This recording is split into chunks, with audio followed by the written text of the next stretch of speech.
You need to leave because John and his wife Emily are coming back for their childbirth. My husband exclaimed loudly. Leave? Me? When I asked for clarification, my husband nodded with a smile. If it weren't for you, things would be smooth. I've always thought so. I really despise people who always argue with their so-called logical reasoning. There are plenty of other women out there. Just because we've been together for a long time doesn't mean we have to stay together forever. It was my husband who made this bold statement. Whatever troubles he may face in the future, it's no longer my concern. He might think he can just sleep it off and forget, but not this time. He should take responsibility for his words. My name is Margaret, and I'm 55 years old. Currently, I live with my husband, Michael, just the two of us. Michael is 60 years old, 5 years my senior. He recently retired.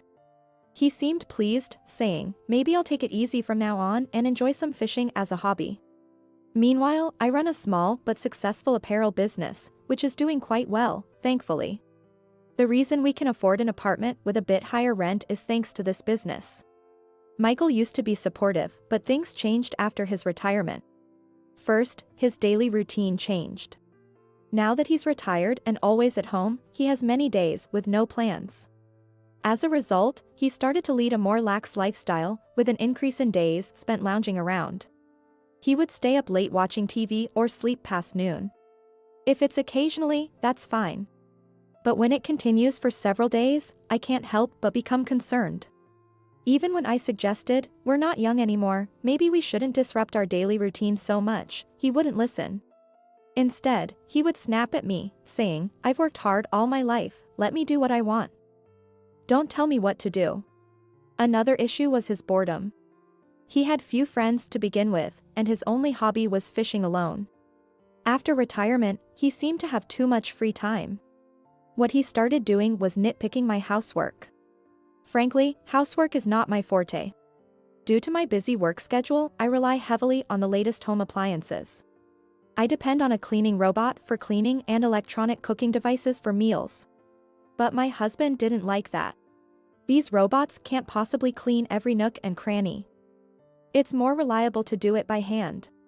Saying such things, he forced me to do the mopping. Additionally, there was a time when he complained about the dinner. Stew should be slowly cooked in a pot with high-quality wine. It won't taste good with cheap wine, he argued. Even though he never cared before, he started imposing his preferences on me. At times, he would even say, stop looking for easy ways out. You lazy housewife. I would consider his requests if I had the time. But I'm too busy with work to have such leisure time. After all, if he's retired and has free time, he could do it himself. When I pointed this out, he got furious and said, just because you're working, don't get too full of yourself. I couldn't help but understand why some people opt for a divorce later in life. Still, I endured, thinking of all the hard work we've put in over the years. But then something happened that made him even more unbearable. That something was the pregnancy of our son's wife. Our only son, John. He and his wife, Emily, announced that she was pregnant. Actually, John and I are not blood related. He is Michael's child from a previous marriage. Michael and I remarried when John was about 10 years old. Upon hearing the pregnancy news, Michael was ecstatic. Our first grandchild. Yes, it's exciting. I was happy too, but Michael's joy was extraordinary. I think he was experiencing what you might call an overenthusiastic grandparent. That's why things turned out the way they did. The main reason why he was so excited about the pregnancy announcement was probably because Emily said she wanted to come stay with us for her delivery. Emily was raised in a single-parent household. She turned to us this time because her mom is too busy with work and couldn't accommodate her. Michael was all too eager to help. I want to welcome the baby in the best possible conditions. With that, he started preparing. That was fine in itself, but for some reason, he insisted that I be involved in everything. The crib should be this one. Just in case, get all types of baby formula. Oh, and we need to stock up on diapers too. He would just give orders arrogantly. But I was busy with work and household chores. Even when I managed to find time to prepare amidst my busy schedule, I often received complaints that it wasn't right. Not like that. I told you, that's not what I meant. Hey, enough is enough. I get that you're excited, but if that's the case, do it yourself. Stop relying on me for everything. He must have never imagined I would stand up to him like that. He was stunned into silence. Our first grandchild, you know? And you say such distant things. I see, it's because you're not related by blood to John. You don't find him dear. Do you? That's not it at all. Don't say such terrible things. You're just going too far. I thought Emily wouldn't want to come if she knew you were doing all this. It doesn't seem like a relaxing environment. Michael tried to retort but couldn't find the right words. He clenched his back teeth in frustration and went into his room. I shouldn't have said that much. It was just that he was too enthusiastic, and I ended up saying too much because I was being stubborn too. And to be spoken of John in such a manner was shocking to me as well. I do want John and Emily to feel relaxed. That's exactly why I had to stop Michael's reckless behavior. I wanted to make amends with him afterward, but he wouldn't come out of his room. With no other choice, I said through the door, "I'm sorry about yesterday. I'm off to work now," and left for work. That day, I had many troubles at work and returned home much later than expected. At this rate, dinner would be late. What should I make? Thinking about this on my way home, I found Michael already sitting at the dining table, waiting. "I'm home. Sorry for being late. I'll make dinner as quickly as I can." There was no response from him. I moved around busily, trying to make dinner in a hurry. Michael just sat there, watching me, as if to pressure me. If he's going to be home anyway, he could at least make dinner. At the very least, he doesn't need to rush me like this. Finally, I managed to prepare grilled chicken and placed it on the table. "Sorry to keep you waiting. Let's eat." Without a word, he immediately started devouring the grilled chicken. "Were you that hungry?" I also took my seat and began eating the grilled chicken with my fork. Before I was halfway through my meal, he had finished eating. After finishing, he sat up straight and looked at me. "What?" I asked, and he replied in a low voice. "You're always about work, work, work, neglecting the household chores." "What?" His unexpected words almost made me drop my fork. "What are you talking about? I'm not neglecting anything. Don't play dumb. Like today, for example. Just grilled chicken, no salad, no soup? That's unacceptable. Indeed, I usually serve salad and soup with meals. But it wasn't out of laziness today." He was watching me so intently, as if hurrying me, that I thought he wanted to eat quickly, so I hurried things along. Even though I explained this, he seemed unconvinced. "It's not just that. You negate everything I say or do. You must be looking down on me because I'm retired now. You think you're better because you're working. That's not true at all." No matter how many times I denied it, he wouldn't be convinced. I was getting increasingly frustrated. Let's stop this. This fruitless argument. John and Emily will be visiting soon, and I don't want to greet them in such a negative atmosphere. At this, Michael smirked. "Yeah, that's right. I've been thinking the same. That's why I've come up with a great solution." "A great solution?" As I tilted my head, he loudly said. "John and Emily are coming back for their childbirth, so you need to leave." "What?" It seemed unbelievable, but he wasn't joking. "Leave? Me?" When I asked again, he nodded with a smile. "I think things will go smoothly if you're not around." "I've always thought so. I really despise people like you who always argue with their so-called logical reasoning. There are plenty of other women out there." I was shocked. After decades of marriage, to hear such words. Michael seemed to be getting carried away, his words flowing non-stop. From his mouth poured a stream of complaints directed at me. "First of all, you lack respect for me, the head of the household. Always complaining instead of just listening quietly." "Complaining? I respect your wishes as much as I can. But it's you who keeps making unreasonable demands. Besides..." Shut up, shut up. I hate the way you talk. So arrogant, talking down to me. Just be quiet and leave. I don't even want to see your face. Michael slammed the table with force. At this point, it was clear that nothing I said would make a difference. I simply said, understood, and returned to my room. The next morning, I immediately called a moving company. After being treated that way, I wasn't going to stay any longer than necessary. Luckily, it wasn't the peak moving season, so I was able to get an estimate and book the movers without any trouble. All I wanted now was to complete everything while he was away. But he was almost always at home, so what to do?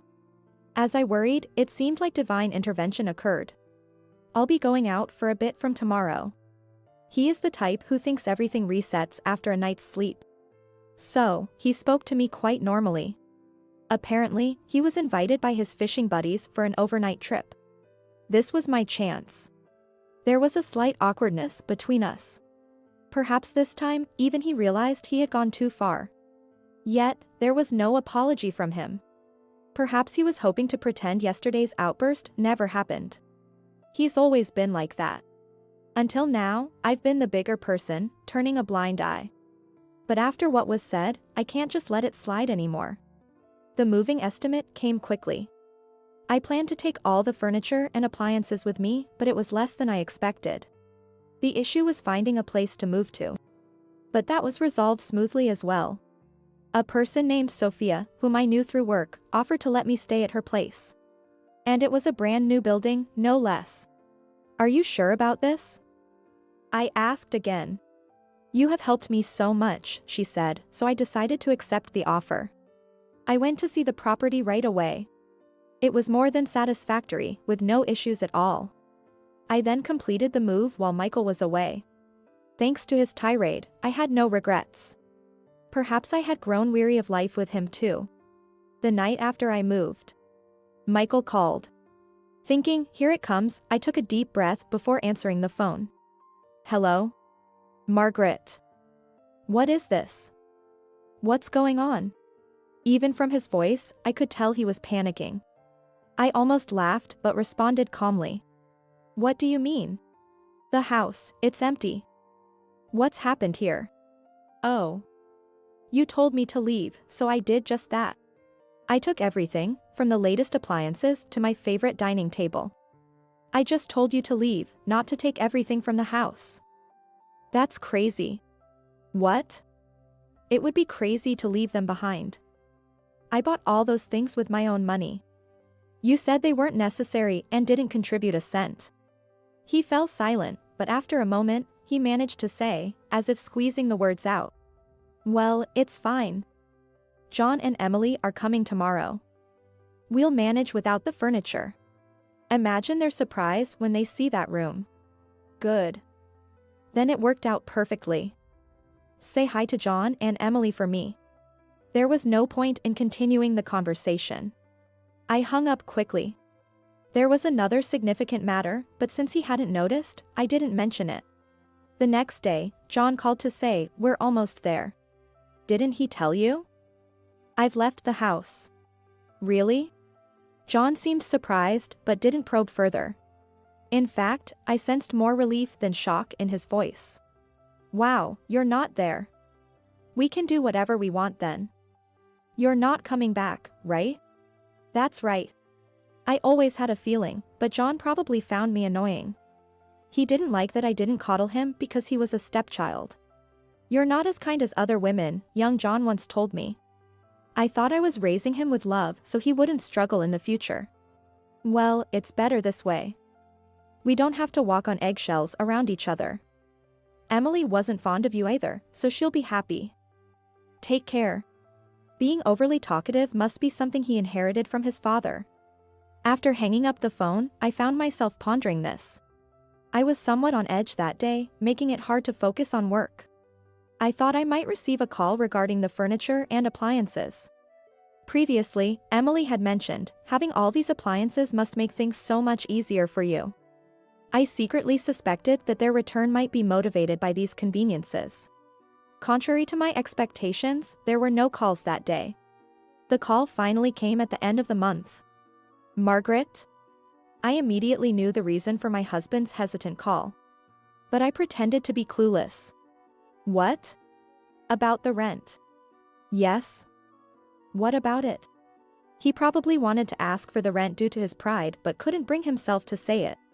The rent for the apartment I lived in with Michael was $1,700. I was the one paying for it all. My retired husband couldn't afford it. He might manage for a while using his retirement fund, but it would eventually run out. He should just come out and say it since he called. But he hemmed and hawed. Finally, I decided to confront him. What? You're not expecting me to pay the rent for an apartment I'm not living in, are you? No. No, I mean, you're the one who told me to leave, remember? And now you're coming back to me for help? His pride wouldn't allow for such a request. As expected, he changed the subject. Margaret, are you okay? Do you have a place to stay? Yes, thanks to the kindness of people around me, I found a place. I'm living comfortably. Saying this would make it impossible for him to ask me to return. Not that I had any intention of going back, just to be clear. Oh, that's good. John and Emily seem lonely. I thought maybe, if you're willing, you could come back. This was something he would never say under normal circumstances. He must be desperate. But I had no intention of returning. Really? But didn't both of them dislike me? No, that's not. Well, it's fine. I have something to discuss with you anyway, so I'll come over. Yes. I needed to have a very important conversation for the sake of my future life. Michael replied brightly, yes. I'll be waiting. Later, I visited the apartment for the first time in a while. It's been a while. Michael had dressed up unnecessarily. Dressing up wouldn't change anything. As we walked into the living room, I saw John and Emily sitting there. They must have realized they couldn't live like that for long. New furniture like a sofa, table, and refrigerator had been set up. John waved casually, while Emily gave me a glare but greeted me nonetheless. The atmosphere was unpleasant. I wanted to get things done and go home quickly. Prompted by Michael, I sat down in a chair. So, what's this about? Grateful that he broached the topic first, I decided to proceed with the conversation. It's about this. I think it's best to handle these matters promptly and properly. Upon seeing what I handed him, his face turned pale instantly. You're planning to divorce me? He was trembling as he looked at the divorce papers I had filled out. Yes. Ever since you told me to leave, I've been planning to do just that. Did you really think I wouldn't take you seriously? Michael fell silent. It was probably spot on. When his emotions flare up, he tends to blurt out whatever is on his mind at that moment. This habit of not thinking about the consequences has reportedly caused him trouble at work multiple times. I don't want to see your face. There are other women out there. What else was it? Anyway, after being showered with every conceivable insult, I couldn't see a future with you anymore. He probably remembers saying those things, even if he didn't think them through. Michael's head remained lowered, sweating profusely. Yeah, I said it. But that wasn't. I mean, it wasn't what I really meant. You can say such things without meaning them? I'm appalled. Well, it doesn't matter to me anymore. I was shocked. I can't do this anymore. That's all. Looking directly at him, our eyes met. He immediately flinched and averted his gaze from mine. Won't you reconsider? We've come so far together. After all we've been through, to be told such things, it's impossible. I can't be with you anymore. As I stated my position firmly, he let out a long sigh. The silence was so intense it was almost painful. Unexpectedly, it was Emily who broke that silence. Excuse me. The one who's being most inconvenienced here is me. Turning towards Emily, I tilted my head, and she glared at me with eyes full of resentment. What do you mean? I thought it would be perfect here, with you around, a clean house, and all the latest appliances. I came here expecting to be fully taken care of. And now, to be caught up in this marital dispute, it's a huge nuisance. Emily let out an even bigger sigh than Michael had earlier. She was angry with me because she had expected a pampered princess life here, but it didn't turn out as she had hoped. It was a complete misunderstanding. If she's unhappy, she can leave, go back to her parents' house, or anywhere else. Her decision to stay here is her own. When I conveyed this, Emily's face turned bright red with anger. What? How dare you speak to me like that? After I went out of my way to come here. I never asked you to come. Emily looked like she was about to scream. Her breaths were heavy and rapid. But that's ridiculous. I told my hopes to Michael, and you have no idea how much I was looking forward to this. And now this, it's too much. Finally, Emily burst into tears. John was beside her, trying to console her. But this made things a bit clearer for me. Michael's excessive enthusiasm for his grandchild was likely fueled by Emily's expectations. Being relied on and flattered probably went to his head, making him act like he was on top of the world. However, that doesn't change anything. Emily was too upset to have a coherent conversation, and Michael was still frozen in place, sweating. Staying here any longer was pointless. There's no use in me staying any longer. I'm going home. We'll settle the divorce through a lawyer. As I stood up, it was John's turn to shout. Running away, you coward. Not taking any responsibility and just stirring things up. I was shocked by the sheer unreasonableness. It was a classic case of blaming the victim. I approached John and stood by his side. Since he was sitting close to Emily, I ended up looking down on him. What do you want? How old do you think you are? What? I'm 35, but... I took a deep breath and glared at John sharply. So? What responsibility do you think I have? To take care of a 35-year-old boy and his wife? Or maybe the responsibility to take care of a 60-year-old dad? John was gaping, at a loss for words. I couldn't stop myself anymore. All of you are adults. Enough is enough. Who's been stirring things up? Despite my best intentions to keep the peace. You've been using me like a stepping stone. You can't expect me to always smile and comply. Hey, calm down, Mom. Don't act like a child now. I had shouted so much that I was out of breath. I took a deep breath to steady myself. At least. John, I've always cared for you. I tried to raise you as my own child. But if that didn't come across, that's my fault. John started to say something but then fell silent. I quickly grabbed my things and left the room hastily. No one followed me out. Afterward, my husband agreed to the divorce quite easily. We decided on no alimony for either side. He said he couldn't afford the apartment's rent and would move out. Michael, who had never done any housework before. Living alone from now on will likely be a significant challenge for him. In a letter passed through the lawyer, written in the familiar handwriting of my ex-husband, it said, "Thank you for everything." He even suggested getting back together, but I firmly refused, and he seemed quite dejected. John and Emily decided to move to Emily's parents' house for their delivery. Emily was reluctant, but John convinced her. After the divorce, John called me once.